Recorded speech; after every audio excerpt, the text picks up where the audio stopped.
안녕하십니까, 책돌입니다. 오늘 소개해드릴 책은 인생은 당신의 말로 결정된다입니다. 저자는 니시 다케유키, 출판사는 RHK입니다. 아침에 일어나서 잠들 때까지 우리가 이 지구에서 가장 많이 대화하는 사람은 다른 누구도 아닌 자기 자신이다.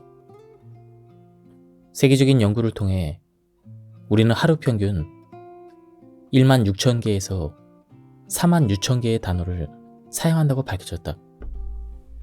자신과의 대화에서는 하루에 수천 개에서 수만 개쯤의 단어를 사용하고 있을 것이다. 만약 평소에 사용하는 모든 말이 자신의 기분을 북돋아 주거나 새로운 발상을 만들어내는 계기가 되거나 목표 달성을 도와준다면 인생에 어떤 변화가 일어날까? 사실 성공한 사람은 말로 자신의 인생에 도움을 주고 있다. 당신에게 가장 영향을 준 사람은 누구입니까? 이런 질문을 하면 위인을 꼽는 사람, 부모를 꼽는 사람, 지인을 꼽는 사람 등 여러 대답이 나온다. 그것도 사실이지만 자신에게 가장 영향을 주는 것은 틀림없이 자기 자신이다. 그리고 앞으로의 인생에서도 마찬가지다. 우리에게 세상에서 가장 큰 영향을 주는 나라는 존재가 매일 어떤 말을 사용하고 어떤 대화를 하는지가 매우 중요하다. 말에는 자신을 바꾸는 힘이 있다고 했는데 최신 뇌과학 연구에 따르면 무심코 하는 말에 의해서 머릿속에서는 상상 이상의 변화가 일어난다고 한다. 오랫동안 성공한 사람들의 뇌를 연구하면서 내린 결론 중 하나가 성공한 사람일수록 자신과의 대화를 잘 한다는 것이었다. 말은 뇌의 좌반구 언어 중추에서 생겨나 음성으로 인식된다. 그것이 입으로 나오면 소리로 내는 말이 된다. 뇌에서 생겨난 말과 소리로 내는 말을 합쳐서 나는 뇌 속의 대화라고 부른다. 왜냐하면 소리로 내는 말도 일단 뇌 속에서 만들어지기 때문이다. 세계적으로 성공한 사람들은 뇌 속의 대화를 삶의 지침으로 중요하게 여기고 제대로 활용한다. 대표적으로 스티브 잡스를 들 수가 있다. 잡스가 매일 아침 자신에게 만약 오늘이 인생의 마지막 날이라면 나는 지금 하려는 일을 할 것인가? 이렇게 질문한 건 유명한 이야기다. 페이스북을 창업한 마크 저커버그도 지금 나는 내가 할 수 있는 가장 중요한 일을 하고 있는가? 라고 매일 묻곤 했다고 한다. 일론 머스크는 자신에게 무엇을 묻는지가 중요하다라고 말했다. 그렉 맥커우는 어떻게 하면 최고의 성과를 낼 수 있을까라고 매일 스스로에게 묻는다고 했다. 스티븐 호킹 박사는 나는 어른이 된 지금도 어떻게, 왜라는 말로 계속 질문한다라는 유명한 말을 남겼다. 성공했다고 여기는 사람들은 뇌 속의 대화를 의식적으로 활용하고 있다. 성공한 사람 중 상당수가 뇌 속 대화를 활용해 자신을 바꾸온 사람들이다. 뇌 속의 대화를 이용해 시야를 넓힌다. 뇌 속의 대화를 이용해 자신의 믿음을 깨트린다. 뇌 속의 대화를 이용해 좋은 의미로 뇌를 속여 자신을 성공으로 이끈다.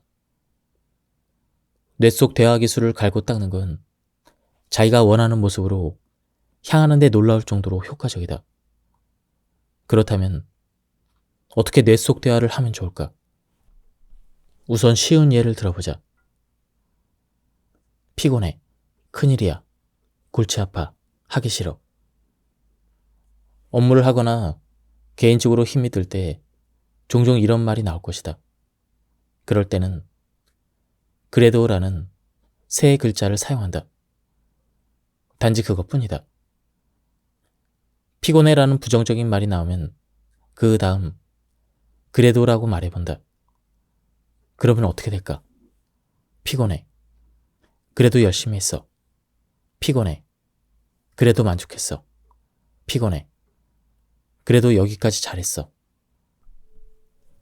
그래도라는 말을 사용하기만 했는데 뇌는 첫 번째 말과 반대되는 말을 만들어내려고 해서 긍정적인 말이 이어서 나온다.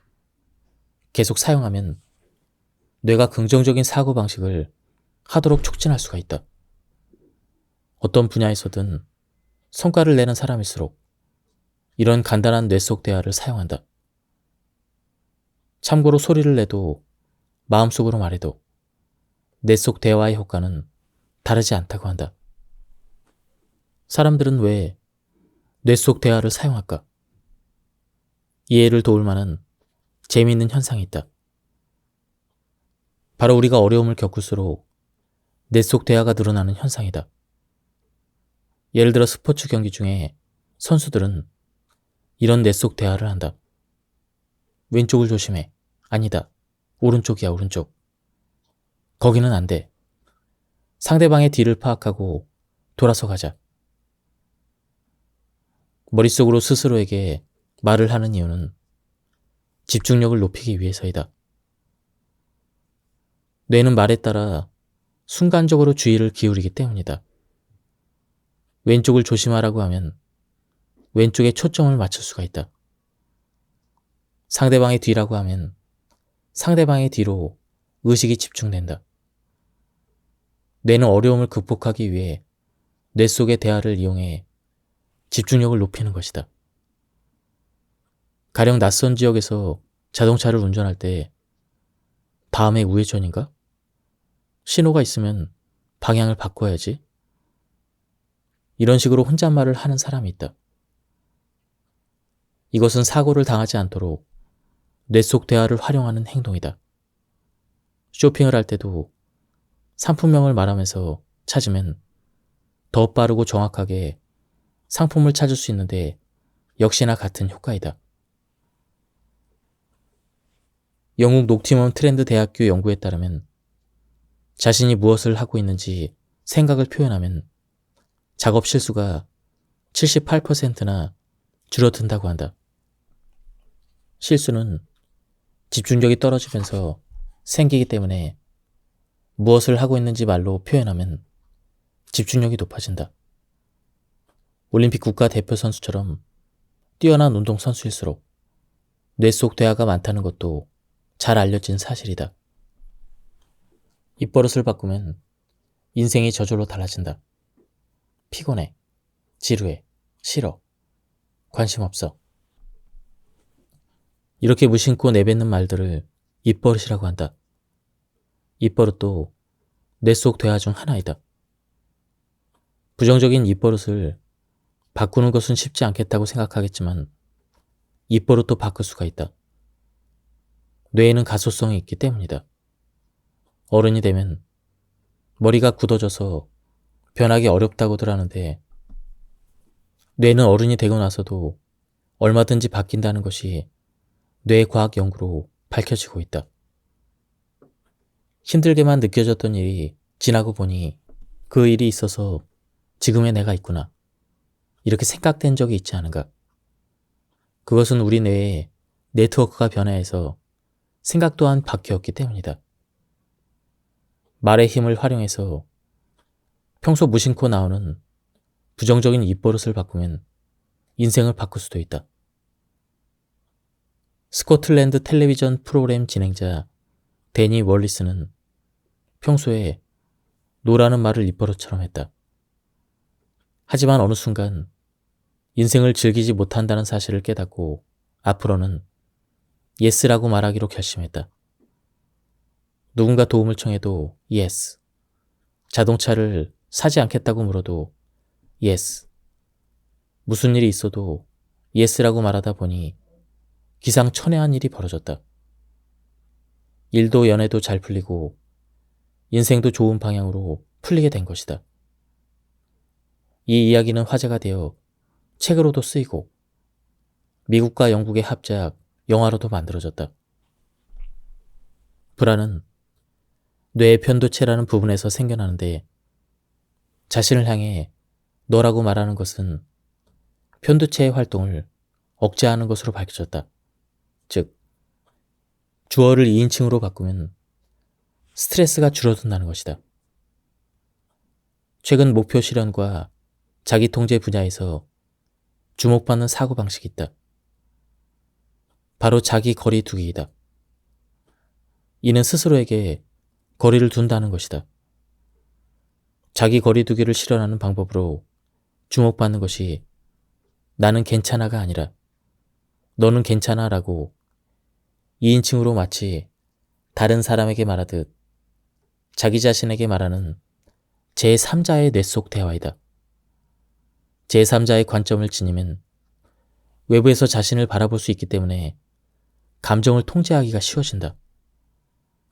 즐거운 경험은 자신의 관점에서 봐야 즐거움이 배가 되고 행복을 쉽게 느낀다. 하지만 불안과 같은 두려움은 부정적인 감정이기 때문에 자신의 관점에서 보면 그 감정이 크게 느껴져서 뇌가 손상을 입는다.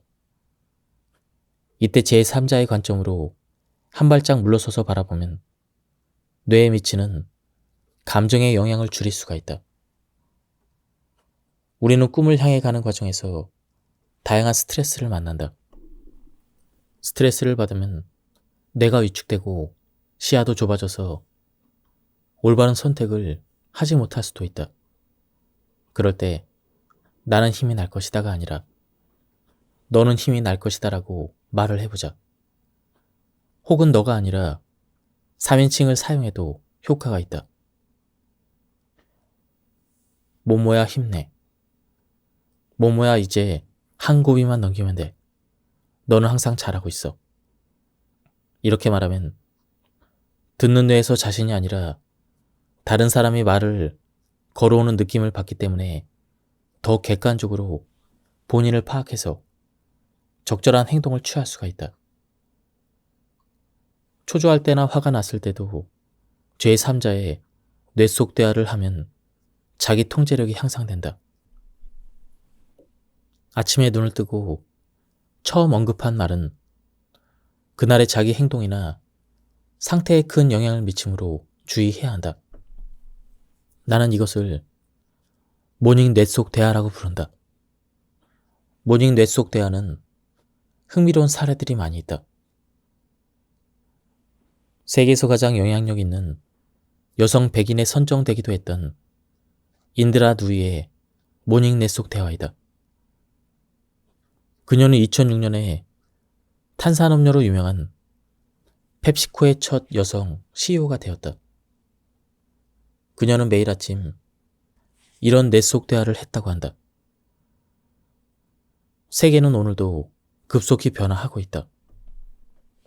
그녀는 세계는 오늘도 급속히 변화하고 있다라는 말을 사용해서 그 변화를 이겨내기 위해 나도 함께 달라져야 한다라는 강한 메시지를 본인에게 준다고 인터뷰에서 말했다. 그녀가 CEO로 취임한 뒤 펩시코는 빠르게 변화해갔다. 건강을 생각하는 사람이 많아지면서 탄산음료의 매출이 떨어져가는 그 와중에도 무려 43년 연속으로 배당 증액을 한 세계 2위의 종합식품 회사가 되었다.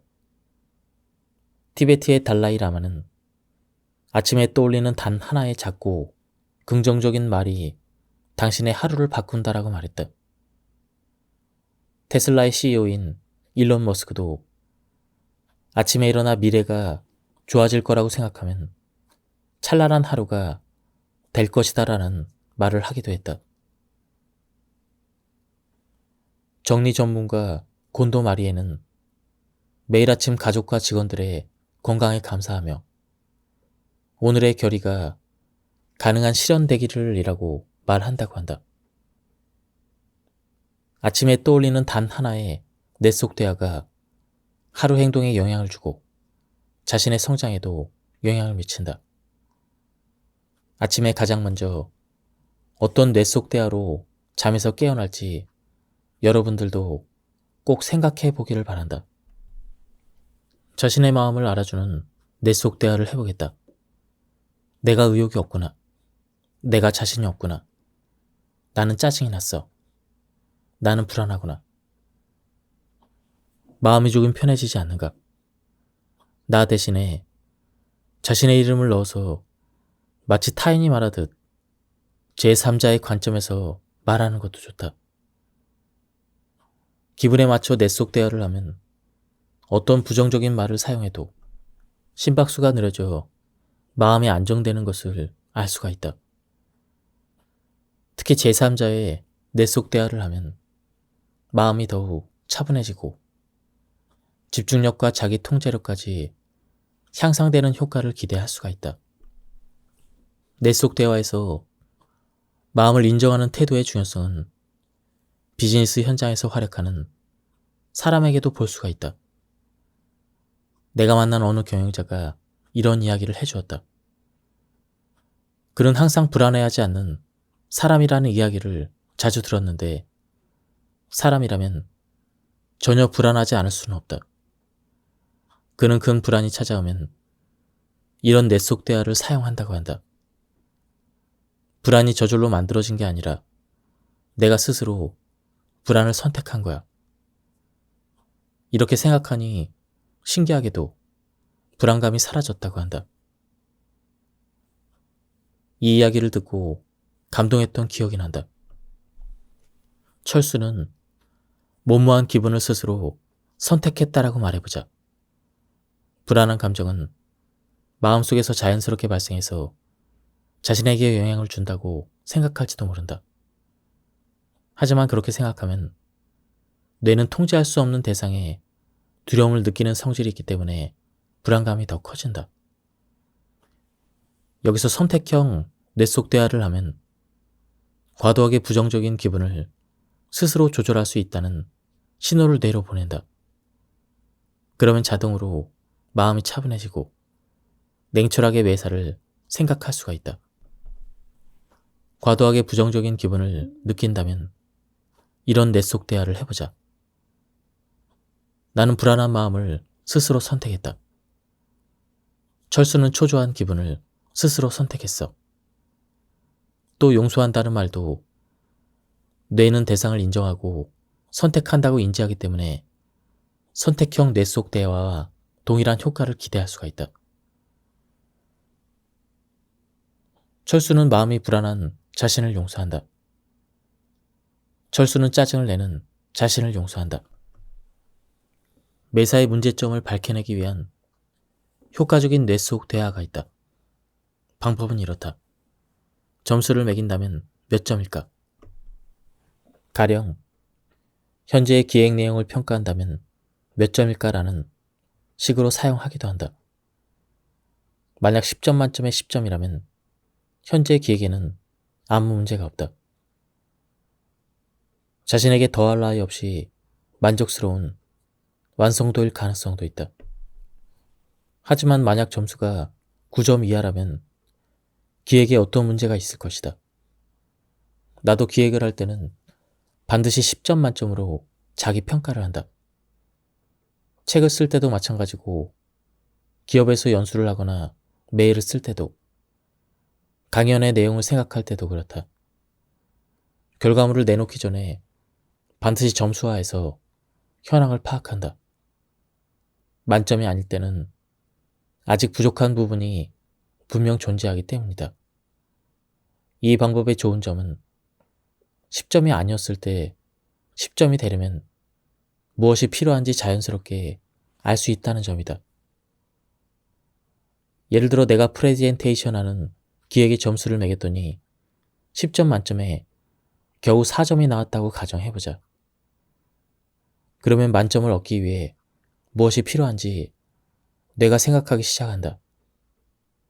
10점을 얻기 위해서 구체적인 해결 방법을 떠올릴 수도 있다. 기획을 잘 하려면 어떻게 해야 할까? 이렇게 자문해 볼 수도 있겠지만 뇌는 모호한 질문을 하면 모호한 답을 떠올리는 경향이 있다. 그럴 때는 점수를 매긴다면 몇 점일까? 이렇게 뇌 속 대화를 해서 뇌가 구체적으로 생각하기 쉬운 상태로 만들어야 한다. 둘 이상의 선택지나 가능성으로 고민하다가 자신의 생각이나 속마음을 알 수 없게 되어 행동하지 못하는 경우가 생길 때가 있다. 지나치게 이성적이 되어 생각이 과도해진 상태이다. 그럴 때는 앞에서도 설명했듯 자신의 관점이 아니라 다른 사람의 관점에서 생각하는 내 속 대화가 효과적이다. 내가 존경하는 그 사람은 어떻게 행동할까? 동경하는 선배든 세계적인 아티스트든 애니메이션의 주인공이든 세계적인 유인이든 존경할 수 있는 사람이라면 누구든 좋다. 관점을 자신에서 다른 사람으로 변경하기만 해도 세상을 보는 방식이 상당히 달라진다.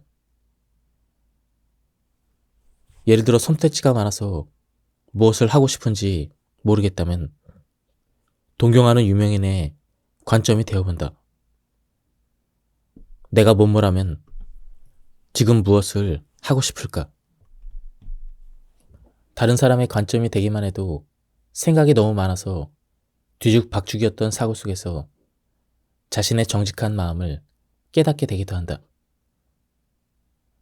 나는 결단을 내리기 쉽지 않을 때 다른 사람의 관점에서 뇌 속 대화를 하는 습관이 있는데 꽤 효과적이니 꼭 해보기를 바란다.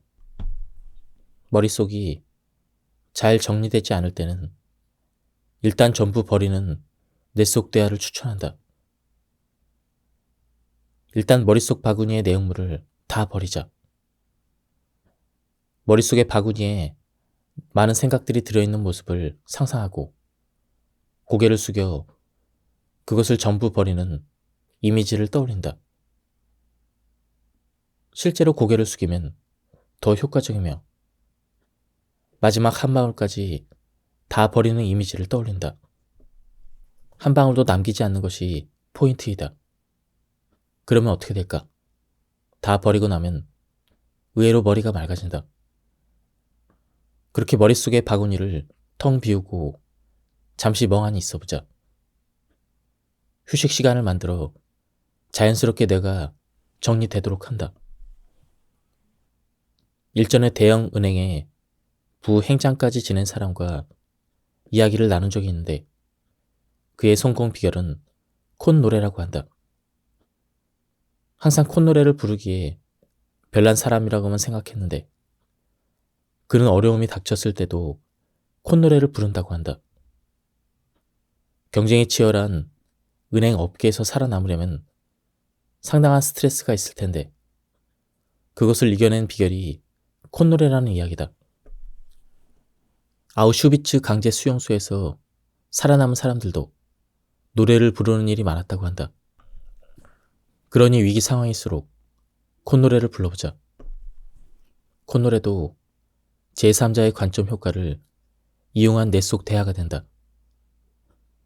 또한 걱정이 많은 사람들을 위해 이런 데이터도 소개하겠다.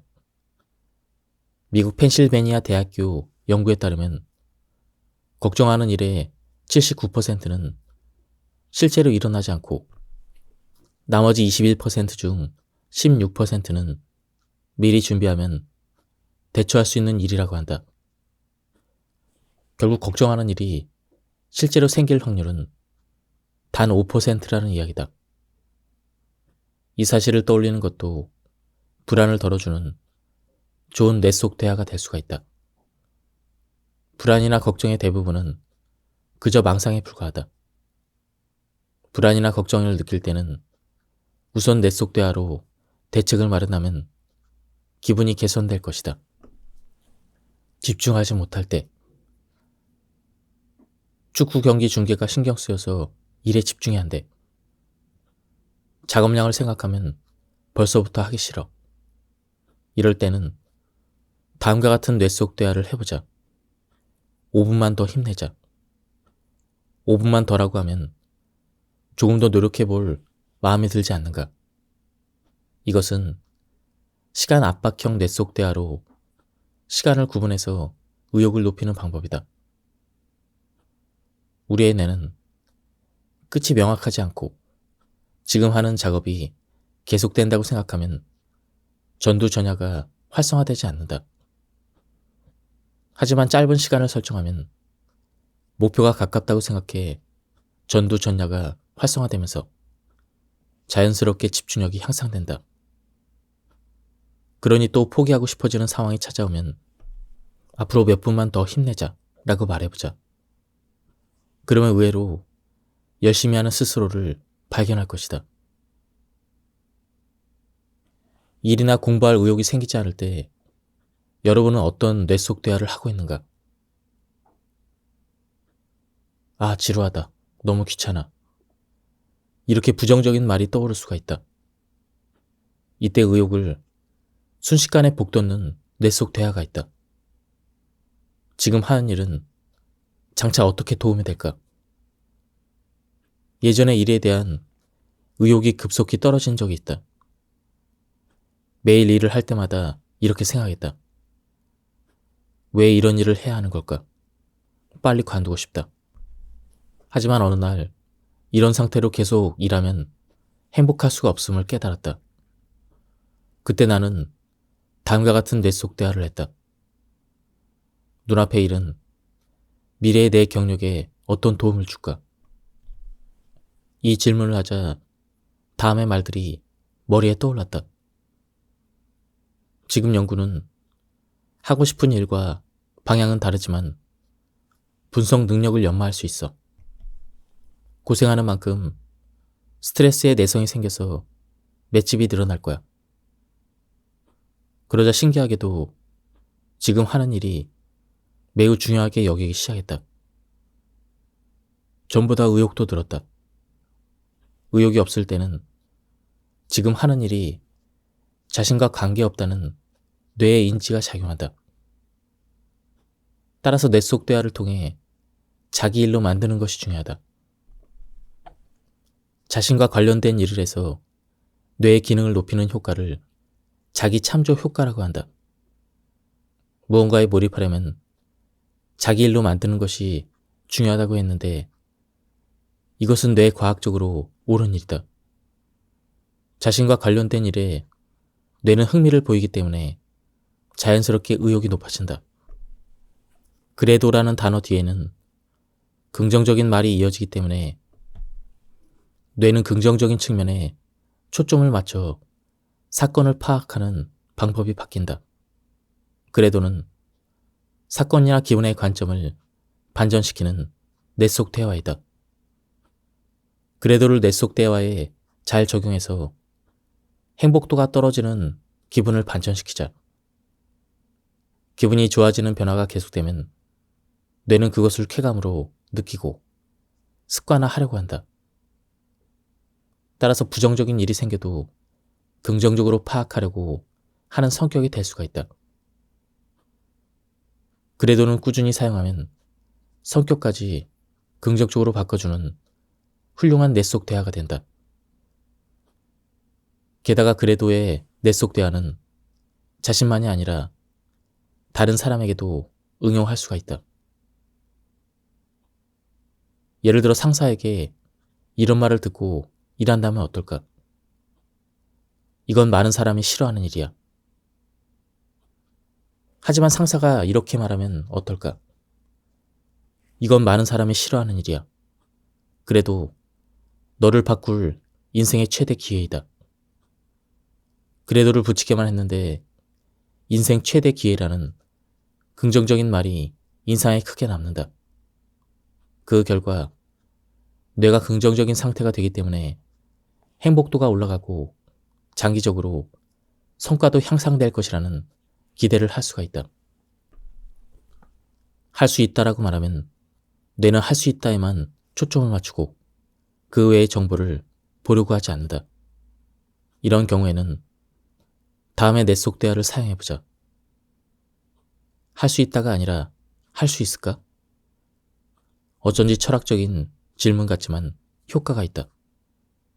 뇌는 질문을 받으면 좌방구뿐만 아니라 우방구까지 활성화된다. 그리고 좁았던 시야가 넓어지고 과거의 성과를 얻었던 방법보다 더 나은 방법을 찾을 가능성이 커진다. 또한 질문 형태의 뇌 속 대화를 하면 능률 자체를 높이는 효과를 얻는다. 이와 관련된 실험이 있다. 실험 결과 긍정형의 뇌 속 대화보다 내가 이것을 해낼 수 있을까?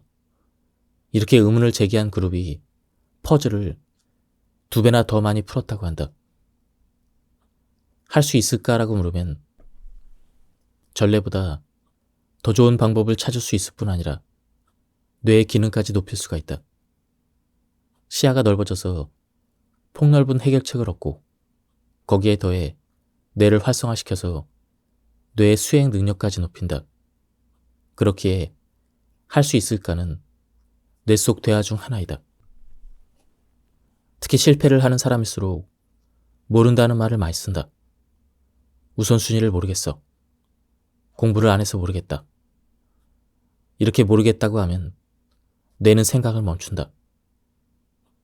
사실을 알고 있을지도 모르는데 뇌에서는 불가능하다는 의미로 받아들여서 뇌의 기능이 떨어지는 것이다. 다행히도 그럴 때 효과적인 뇌 속 대화가 있다. 만약이라는 가정형 뇌 속 대화이다. 무언가를 모르겠다고 생각하면 그 다음에 이어서 다음처럼 뇌 속 대화를 해보자. 만약 안다면. 우선순위를 모르겠어. 만약 안다면. 공부를 안 해서 모르겠어.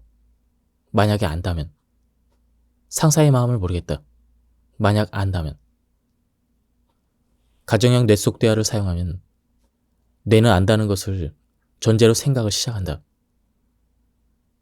만약이라는 말을 사용하는 것만으로 모르겠다 해서 안다라는 관점으로 변경이 되어 멈춰있던 생각이 움직이게 된다. 나는 만약이라고 스스로에게 질문해서 인생을 바꾼 사람을 많이 봐왔기 때문에 꼭 사용하기를 추천한다. 또한 앞에서 설명했던 우선순위의 관점에서 생각해서 이 중에서 가장 중요한 것은 어떤 것일까? 라고 뇌 속 대화를 하는 것도 상황을 개선시키는 해결책이 될 수 있음을 기억하길 바란다. 사소한 일에도 대단해를 연발하는 사람이 있다. 그런 사람을 만나면 별일도 아닌데 호들갑을 떤다고 느낄 수 있지만 사실은 대단해를 자주 사용하면 행복도가 높아진다. 대단해라는 뇌 속 대화에는 엄청난 힘이 숨겨져 있기 때문이다. 옛날에는 이렇게 물건이 풍부하지 않았을 텐데 한 곳에 채소부터 냉동식품까지 모든 물건이 구비되어 있다는 건 정말 대단해. 이런 식으로 평소에 신경도 쓰지 않았던 여러 가지 대단함을 뇌가 알아차린다. 마트라는 존재는 지금 우리에게는 당연한 장소이다. 뇌는 당연한 일에는 행복을 느낄 수 없다. 하지만 여러 관점에서 보면 당연하다고 생각했던 일도 사실은 당연하지 않음을 깨닫게 된다. 대단해라는 뇌 속 대화는 평소 우리가 놓치고 있는 관점을 조명해주는 효과가 있다. 행복도가 낮은 사람들은 대단해라는 말을 쓰지 않는 경향이 있다. 그러므로 더 행복해지고 싶다면 대단해라는 뇌 속 대화를 자주 사용하자.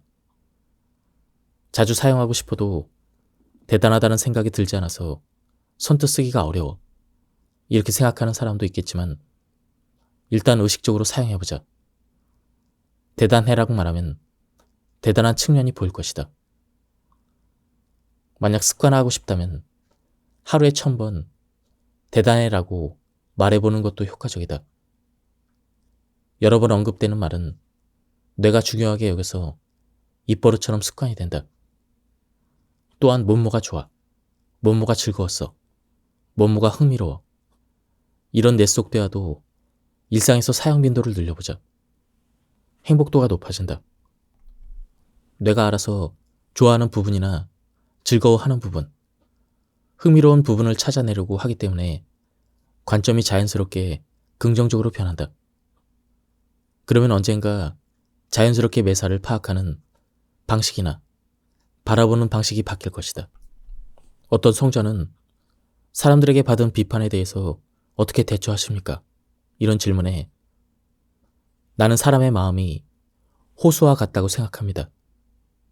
바람이 불거나 폭풍우가 치면 호수 표면에는 물결이 치거나 흔들리기도 합니다. 하지만 호수 바닥은 매우 조용하고 온화한 세계가 펼쳐져 있죠. 제 마음도 그렇습니다. 라고 답했다. 그 말을 들었을 때 나는 마음을 잘 다스리는 사람은 정말 멋진 뇌 속 대화를 하고 있다라고 느끼게 되었다. 그 후로 나도 위와 같은 뇌 속 대화를 하고 있다. 말이란 참으로 신기하다. 여러 번 사용하다 보니 자연스럽게 타인의 영향을 받지 않게 되었다. 지금까지 이 책에 대한 리뷰를 모두 마쳤습니다. 제가 발췌에 요약해서 설명드렸기 때문에 맥락이 많이 끊겼습니다. 한번 책을 구해서 읽어보실 것을 추천드립니다. 여기서 리뷰를 마치도록 하겠습니다. 감사합니다. 안녕하십니까, 책돌입니다. 오늘 소개해드릴 책은 인생은 당신의 말로 결정된다입니다. 저자는 니시 다케유키, 출판사는 RHK입니다. 아침에 일어나서 잠들 때까지 우리가 이 지구에서 가장 많이 대화하는 사람은 다른 누구도 아닌 자기 자신이다. 세계적인 연구를 통해 우리는 하루 평균 1만 6천 개에서 4만 6천 개의 단어를 사용한다고 밝혀졌다. 자신과의 대화에서는 하루에 수천 개에서 수만 개쯤의 단어를 사용하고 있을 것이다. 만약 평소에 사용하는 모든 말이 자신의 기분을 북돋아 주거나 새로운 발상을 만들어내는 계기가 되거나 목표 달성을 도와준다면 인생에 어떤 변화가 일어날까? 사실 성공한 사람은 말로 자신의 인생에 도움을 주고 있다. 당신에게 가장 영향을 준 사람은 누구입니까? 이런 질문을 하면 위인을 꼽는 사람, 부모를 꼽는 사람, 지인을 꼽는 사람 등 여러 대답이 나온다. 그것도 사실이지만 자신에게 가장 영향을 주는 것은 틀림없이 자기 자신이다. 그리고 앞으로의 인생에서도 마찬가지다. 우리에게 세상에서 가장 큰 영향을 주는 나라는 존재가 매일 어떤 말을 사용하고 어떤 대화를 하는지가 매우 중요하다. 말에는 자신을 바꾸는 힘이 있다고 했는데 최신 뇌과학 연구에 따르면 무심코 하는 말에 의해서 머릿속에서는 상상 이상의 변화가 일어난다고 한다. 오랫동안 성공한 사람들의 뇌를 연구하면서 내린 결론 중 하나가 성공한 사람일수록 자신과의 대화를 잘 한다는 것이었다. 말은 뇌의 좌반구 언어 중추에서 생겨나 음성으로 인식된다. 그것이 입으로 나오면 소리로 내는 말이 된다. 뇌에서 생겨난 말과 소리로 내는 말을 합쳐서 나는 뇌 속의 대화라고 부른다. 왜냐하면 소리로 내는 말도 일단 뇌 속에서 만들어지기 때문이다. 세계적으로 성공한 사람들은 뇌 속의 대화를 삶의 지침으로 중요하게 여기고 제대로 활용한다. 대표적으로 스티브 잡스를 들 수가 있다. 잡스가 매일 아침 자신에게 만약 오늘이 인생의 마지막 날이라면 나는 지금 하려는 일을 할 것인가? 이렇게 질문한 건 유명한 이야기다. 페이스북을 창업한 마크 저커버그도 지금 나는 내가 할 수 있는 가장 중요한 일을 하고 있는가? 라고 매일 묻곤 했다고 한다. 일론 머스크는 자신에게 무엇을 묻는지가 중요하다라고 말했다. 그렉 맥커우는 어떻게 하면 최고의 성과를 낼 수 있을까라고 매일 스스로에게 묻는다고 했다. 스티븐 호킹 박사는 나는 어른이 된 지금도 어떻게, 왜 라는 말로 계속 질문한다라는 유명한 말을 남겼다. 성공했다고 여기는 사람들은 뇌 속의 대화를 의식적으로 활용하고 있다. 성공한 사람 중 상당수가 뇌 속 대화를 활용해 자신을 바꾸온 사람들이다. 뇌 속의 대화를 이용해 시야를 넓힌다. 뇌 속의 대화를 이용해 자신의 믿음을 깨트린다. 뇌 속의 대화를 이용해 좋은 의미로 뇌를 속여 자신을 성공으로 이끈다. 뇌 속 대화 기술을 갈고 닦는 건 자기가 원하는 모습으로 향하는 데 놀라울 정도로 효과적이다. 그렇다면 어떻게 뇌 속 대화를 하면 좋을까? 우선 쉬운 예를 들어보자. 피곤해. 큰일이야. 골치 아파. 하기 싫어. 업무를 하거나 개인적으로 힘이 들 때 종종 이런 말이 나올 것이다. 그럴 때는 그래도라는 세 글자를 사용한다. 단지 그것뿐이다. 피곤해라는 부정적인 말이 나오면 그 다음 그래도라고 말해본다. 그러면 어떻게 될까? 피곤해. 그래도 열심히 했어. 피곤해. 그래도 만족했어. 피곤해. 그래도 여기까지 잘했어. 그래도라는 말을 사용하기만 했는데 뇌는 첫 번째 말과 반대되는 말을 만들어내려고 해서 긍정적인 말이 이어서 나온다. 계속 사용하면 뇌가 긍정적인 사고방식을 하도록 촉진할 수가 있다. 어떤 분야에서든 성과를 내는 사람일수록 이런 간단한 뇌 속 대화를 사용한다. 참고로 소리를 내도 마음속으로 말해도 뇌 속 대화의 효과는 다르지 않다고 한다. 사람들은 왜 뇌 속 대화를 사용할까?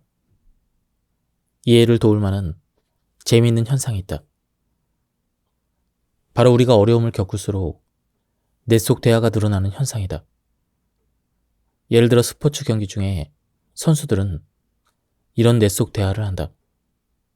왼쪽을 조심해. 아니다. 오른쪽이야, 오른쪽. 거기는 안 돼. 상대방의 뒤를 파악하고 돌아서 가자. 머릿속으로 스스로에게 말을 하는 이유는 집중력을 높이기 위해서이다. 뇌는 말에 따라 순간적으로 주의를 기울이기 때문이다.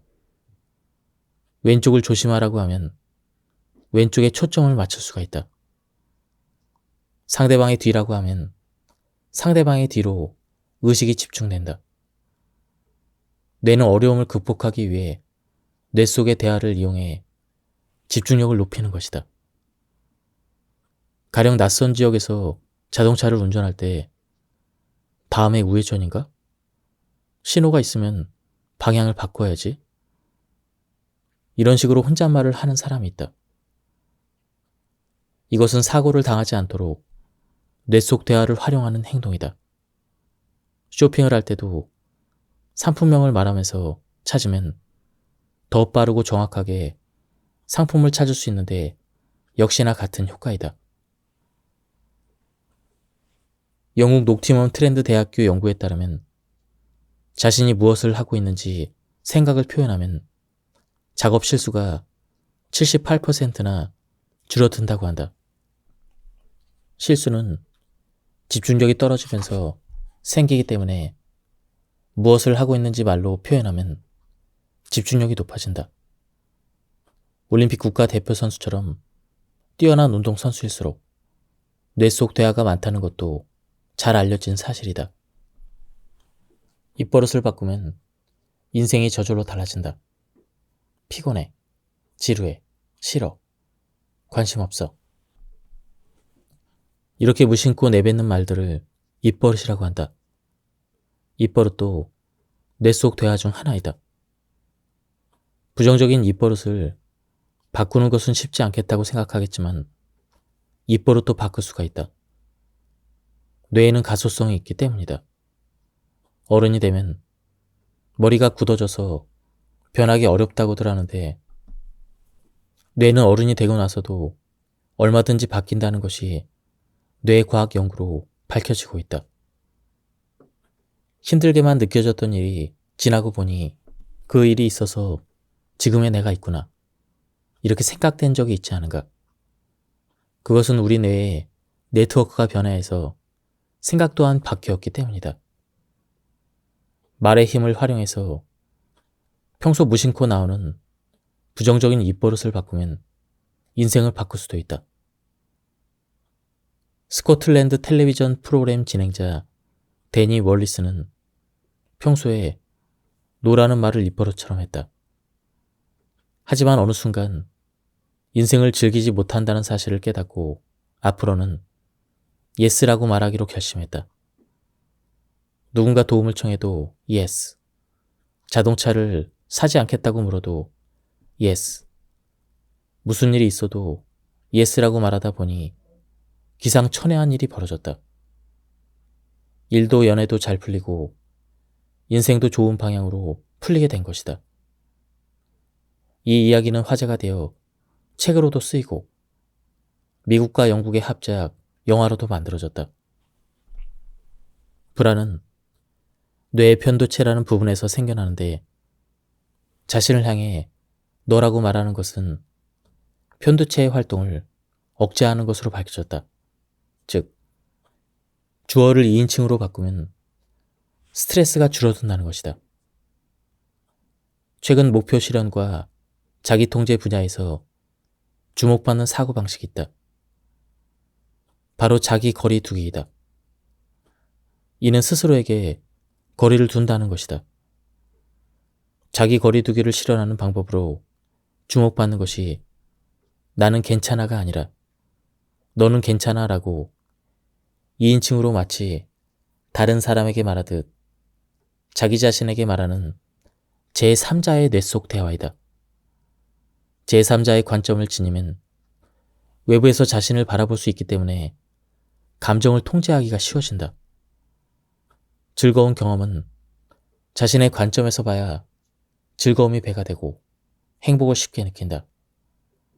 하지만 불안과 같은 두려움은 부정적인 감정이기 때문에 자신의 관점에서 보면 그 감정이 크게 느껴져서 뇌가 손상을 입는다. 이때 제3자의 관점으로 한 발짝 물러서서 바라보면 뇌에 미치는 감정의 영향을 줄일 수가 있다. 우리는 꿈을 향해 가는 과정에서 다양한 스트레스를 만난다. 스트레스를 받으면 뇌가 위축되고 시야도 좁아져서 올바른 선택을 하지 못할 수도 있다. 그럴 때 나는 힘이 날 것이다가 아니라 너는 힘이 날 것이다 라고 말을 해보자. 혹은 너가 아니라 3인칭을 사용해도 효과가 있다. 모모야 힘내. 모모야 이제 한 고비만 넘기면 돼. 너는 항상 잘하고 있어. 이렇게 말하면 듣는 뇌에서 자신이 아니라 다른 사람이 말을 걸어오는 느낌을 받기 때문에 더 객관적으로 본인을 파악해서 적절한 행동을 취할 수가 있다. 초조할 때나 화가 났을 때도 제3자의 뇌 속 대화를 하면 자기 통제력이 향상된다. 아침에 눈을 뜨고 처음 언급한 말은 그날의 자기 행동이나 상태에 큰 영향을 미치므로 주의해야 한다. 나는 이것을 모닝 뇌 속 대화라고 부른다. 모닝 뇌 속 대화는 흥미로운 사례들이 많이 있다. 세계에서 가장 영향력 있는 여성 100인에 선정되기도 했던 인드라 누이의 모닝 뇌 속 대화이다. 그녀는 2006년에 탄산음료로 유명한 펩시코의 첫 여성 CEO가 되었다. 그녀는 매일 아침 이런 뇌 속 대화를 했다고 한다. 세계는 오늘도 급속히 변화하고 있다. 그녀는 세계는 오늘도 급속히 변화하고 있다라는 말을 사용해서 그 변화를 이겨내기 위해 나도 함께 달라져야 한다라는 강한 메시지를 본인에게 준다고 인터뷰에서 말했다. 그녀가 CEO로 취임한 뒤 펩시코는 빠르게 변화해갔다. 건강을 생각하는 사람이 많아지면서 탄산음료의 매출이 떨어져 가는 그 와중에도 무려 43년 연속으로 배당 증액을 한 세계 2위의 종합식품 회사가 되었다. 티베트의 달라이 라마는 아침에 떠올리는 단 하나의 작고 긍정적인 말이 당신의 하루를 바꾼다라고 말했다. 테슬라의 CEO인 일론 머스크도 아침에 일어나 미래가 좋아질 거라고 생각하면 찬란한 하루가 될 것이다라는 말을 하기도 했다. 정리 전문가 곤도 마리에는 매일 아침 가족과 직원들의 건강에 감사하며 오늘의 결의가 가능한 실현되기를 이라고 말한다고 한다. 아침에 떠올리는 단 하나의 내 속 대화가 하루 행동에 영향을 주고 자신의 성장에도 영향을 미친다. 아침에 가장 먼저 어떤 뇌 속 대화로 잠에서 깨어날지 여러분들도 꼭 생각해 보기를 바란다. 자신의 마음을 알아주는 뇌 속 대화를 해보겠다. 내가 의욕이 없구나. 내가 자신이 없구나. 나는 짜증이 났어. 나는 불안하구나. 마음이 조금 편해지지 않는가? 나 대신에 자신의 이름을 넣어서 마치 타인이 말하듯 제3자의 관점에서 말하는 것도 좋다. 기분에 맞춰 뇌 속 대화를 하면 어떤 부정적인 말을 사용해도 심박수가 느려져 마음이 안정되는 것을 알 수가 있다. 특히 제3자의 뇌 속 대화를 하면 마음이 더욱 차분해지고 집중력과 자기 통제력까지 향상되는 효과를 기대할 수가 있다. 뇌 속 대화에서 마음을 인정하는 태도의 중요성은 비즈니스 현장에서 활약하는 사람에게도 볼 수가 있다. 내가 만난 어느 경영자가 이런 이야기를 해주었다. 그는 항상 불안해하지 않는 사람이라는 이야기를 자주 들었는데 사람이라면 전혀 불안하지 않을 수는 없다. 그는 큰 불안이 찾아오면 이런 뇌 속 대화를 사용한다고 한다. 불안이 저절로 만들어진 게 아니라 내가 스스로 불안을 선택한 거야. 이렇게 생각하니 신기하게도 불안감이 사라졌다고 한다. 이 이야기를 듣고 감동했던 기억이 난다. 철수는 모모한 기분을 스스로 선택했다라고 말해보자. 불안한 감정은 마음속에서 자연스럽게 발생해서 자신에게 영향을 준다고 생각할지도 모른다. 하지만 그렇게 생각하면 뇌는 통제할 수 없는 대상에 두려움을 느끼는 성질이 있기 때문에 불안감이 더 커진다. 여기서 선택형 뇌 속 대화를 하면 과도하게 부정적인 기분을 스스로 조절할 수 있다는 신호를 뇌로 보낸다. 그러면 자동으로 마음이 차분해지고 냉철하게 매사를 생각할 수가 있다. 과도하게 부정적인 기분을 느낀다면 이런 뇌 속 대화를 해보자. 나는 불안한 마음을 스스로 선택했다. 철수는 초조한 기분을 스스로 선택했어. 또 용서한다는 말도 뇌는 대상을 인정하고 선택한다고 인지하기 때문에 선택형 뇌 속 대화와 동일한 효과를 기대할 수가 있다. 철수는 마음이 불안한 자신을 용서한다. 철수는 짜증을 내는 자신을 용서한다.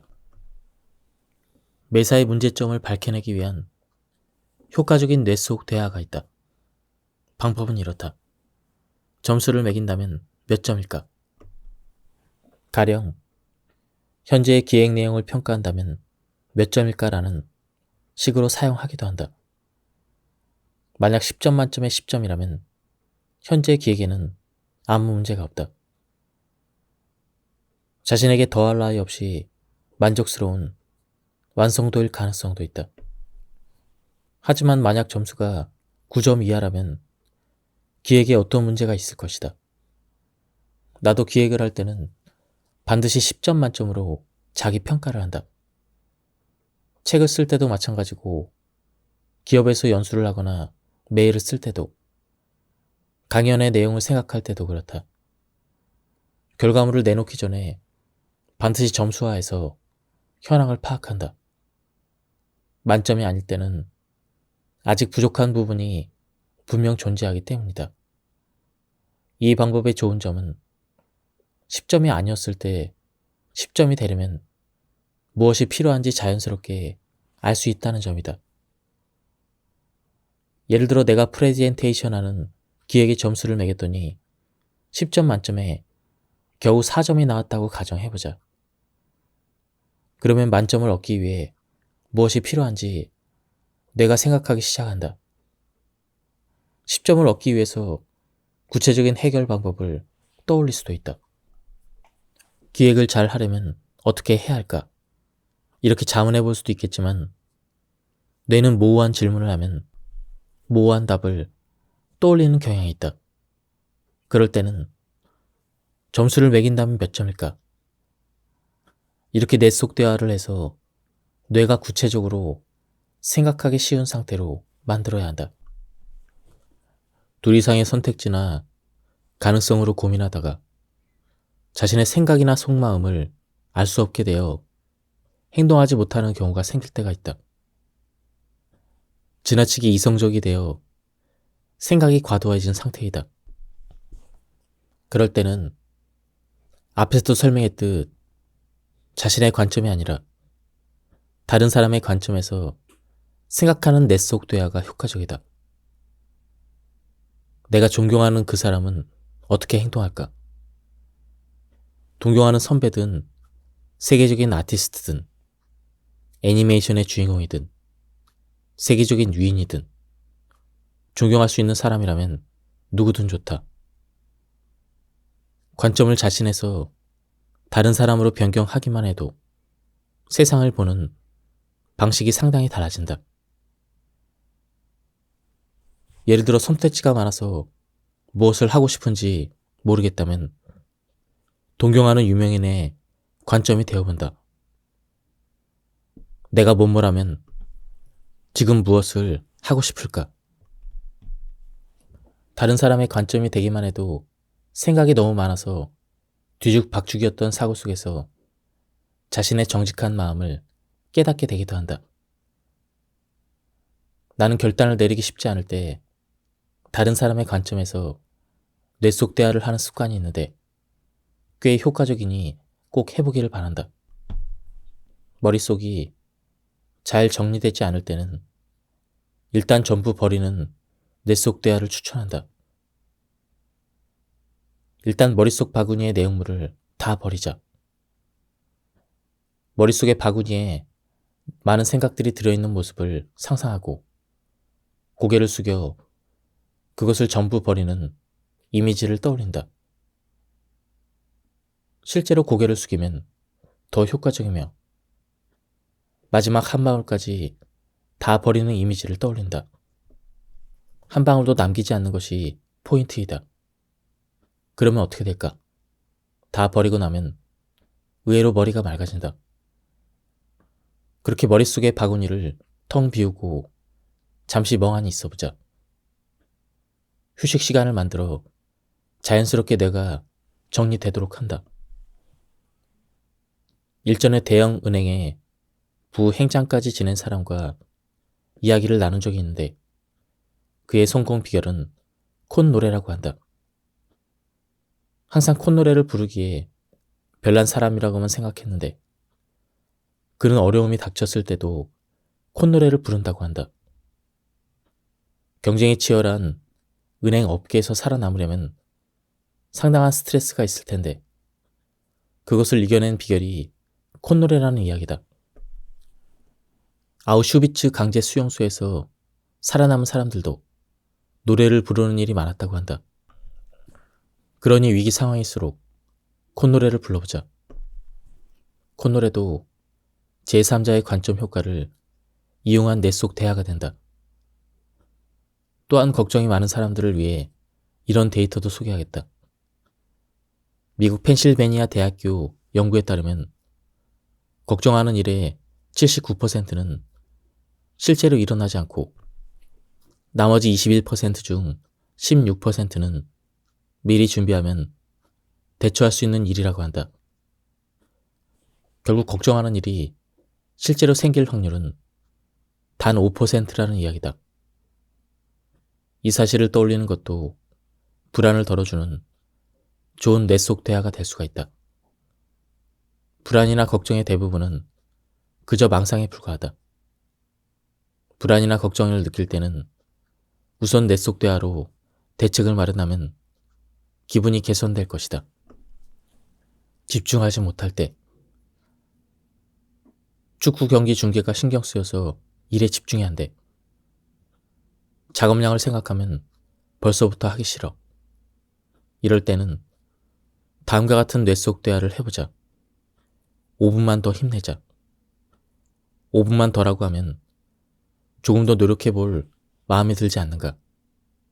이것은 시간 압박형 뇌 속 대화로 시간을 구분해서 의욕을 높이는 방법이다. 우리의 뇌는 끝이 명확하지 않고 지금 하는 작업이 계속된다고 생각하면 전두전야가 활성화되지 않는다. 하지만 짧은 시간을 설정하면 목표가 가깝다고 생각해 전두전야가 활성화되면서 자연스럽게 집중력이 향상된다. 그러니 또 포기하고 싶어지는 상황이 찾아오면 앞으로 몇 분만 더 힘내자 라고 말해보자. 그러면 의외로 열심히 하는 스스로를 발견할 것이다. 일이나 공부할 의욕이 생기지 않을 때 여러분은 어떤 뇌 속 대화를 하고 있는가? 아, 지루하다. 너무 귀찮아. 이렇게 부정적인 말이 떠오를 수가 있다. 이때 의욕을 순식간에 북돋는 뇌 속 대화가 있다. 지금 하는 일은 장차 어떻게 도움이 될까? 예전에 일에 대한 의욕이 급속히 떨어진 적이 있다.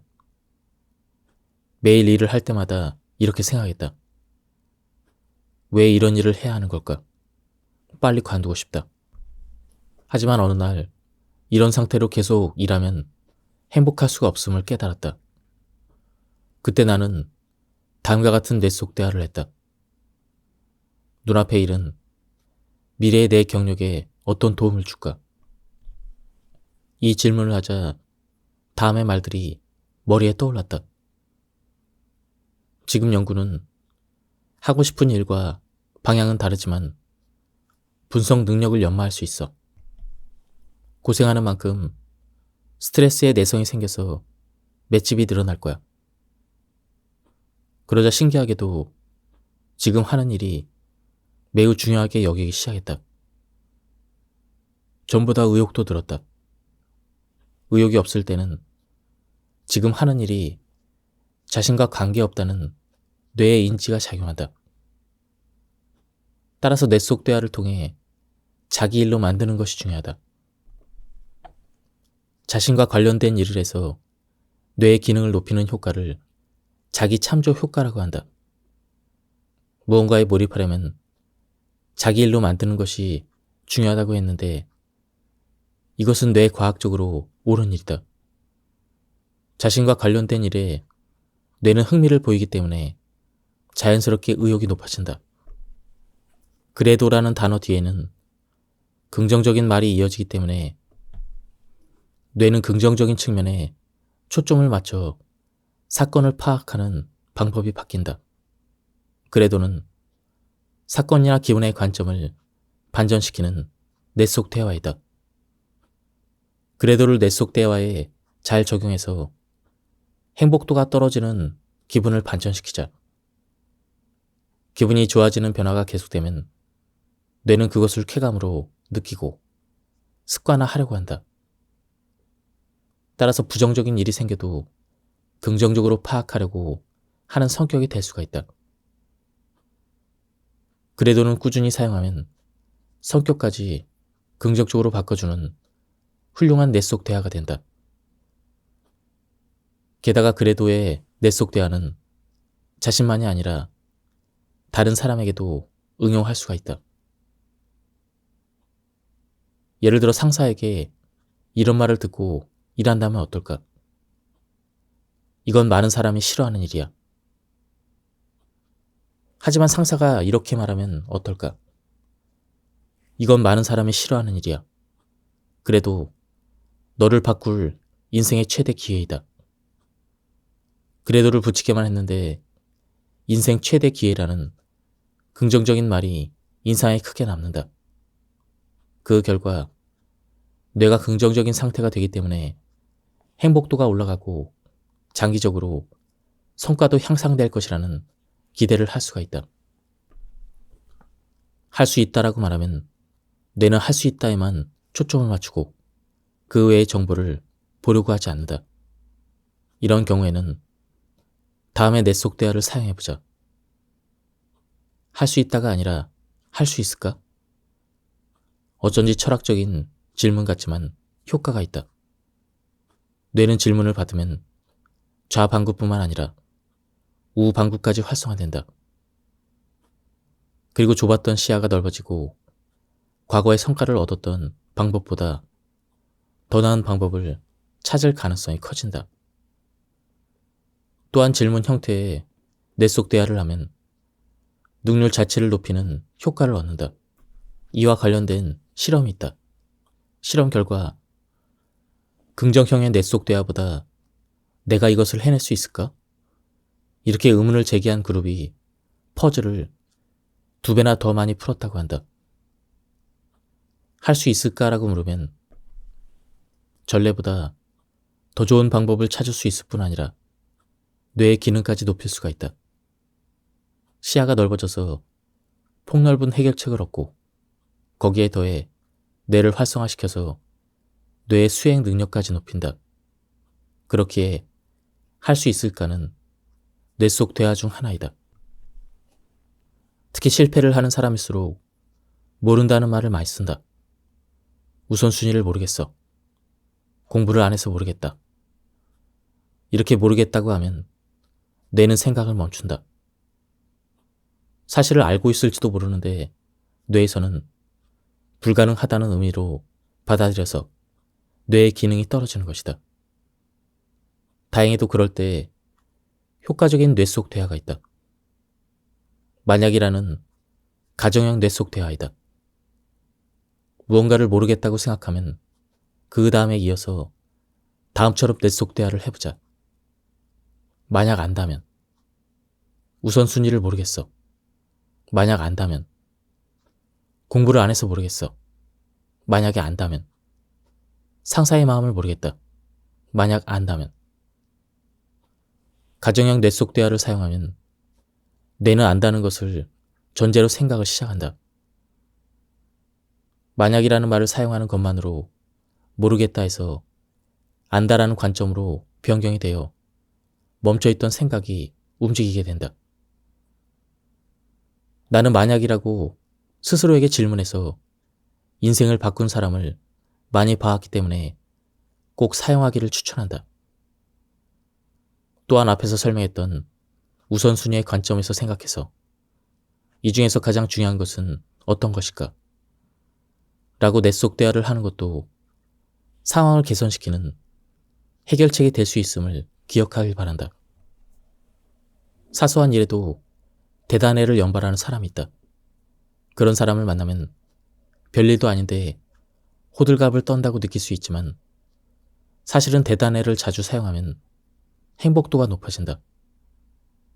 대단해라는 뇌 속 대화에는 엄청난 힘이 숨겨져 있기 때문이다. 옛날에는 이렇게 물건이 풍부하지 않았을 텐데 한 곳에 채소부터 냉동식품까지 모든 물건이 구비되어 있다는 건 정말 대단해. 이런 식으로 평소에 신경도 쓰지 않았던 여러 가지 대단함을 뇌가 알아차린다. 마트라는 존재는 지금 우리에게는 당연한 장소이다. 뇌는 당연한 일에는 행복을 느낄 수 없다. 하지만 여러 관점에서 보면 당연하다고 생각했던 일도 사실은 당연하지 않음을 깨닫게 된다. 대단해라는 뇌 속 대화는 평소 우리가 놓치고 있는 관점을 조명해주는 효과가 있다. 행복도가 낮은 사람들은 대단해라는 말을 쓰지 않는 경향이 있다. 그러므로 더 행복해지고 싶다면 대단해라는 뇌 속 대화를 자주 사용하자. 자주 사용하고 싶어도 대단하다는 생각이 들지 않아서 선뜻 쓰기가 어려워. 이렇게 생각하는 사람도 있겠지만 일단 의식적으로 사용해보자. 대단해라고 말하면 대단한 측면이 보일 것이다. 만약 습관화하고 싶다면 하루에 1000번 대단해라고 말해보는 것도 효과적이다. 여러 번 언급되는 말은 뇌가 중요하게 여겨서 입버릇처럼 습관이 된다. 또한 뭐뭐가 좋아, 뭐뭐가 즐거웠어, 뭐뭐가 흥미로워. 이런 뇌 속 대화도 일상에서 사용 빈도를 늘려보자. 행복도가 높아진다. 뇌가 알아서 좋아하는 부분이나 즐거워하는 부분, 흥미로운 부분을 찾아내려고 하기 때문에 관점이 자연스럽게 긍정적으로 변한다. 그러면 언젠가 자연스럽게 매사를 파악하는 방식이나 바라보는 방식이 바뀔 것이다. 어떤 성자는 사람들에게 받은 비판에 대해서 어떻게 대처하십니까? 이런 질문에 나는 사람의 마음이 호수와 같다고 생각합니다. 바람이 불거나 폭풍우가 치면 호수 표면에는 물결이 치거나 흔들리기도 합니다. 하지만 호수 바닥은 매우 조용하고 온화한 세계가 펼쳐져 있죠. 제 마음도 그렇습니다. 라고 답했다. 그 말을 들었을 때 나는 마음을 잘 다스리는 사람은 정말 멋진 뇌 속 대화를 하고 있다라고 느끼게 되었다. 그 후로 나도 위와 같은 뇌 속 대화를 하고 있다. 말이란 참으로 신기하다. 여러 번 사용하다 보니 자연스럽게 타인의 영향을 받지 않게 되었다. 지금까지 이 책에 대한 리뷰를 모두 마쳤습니다. 제가 발췌에 요약해서 설명드렸기 때문에 맥락이 많이 끊겼습니다. 한번 책을 구해서 읽어보실 것을 추천드립니다. 여기서 리뷰를 마치도록 하겠습니다. 감사합니다.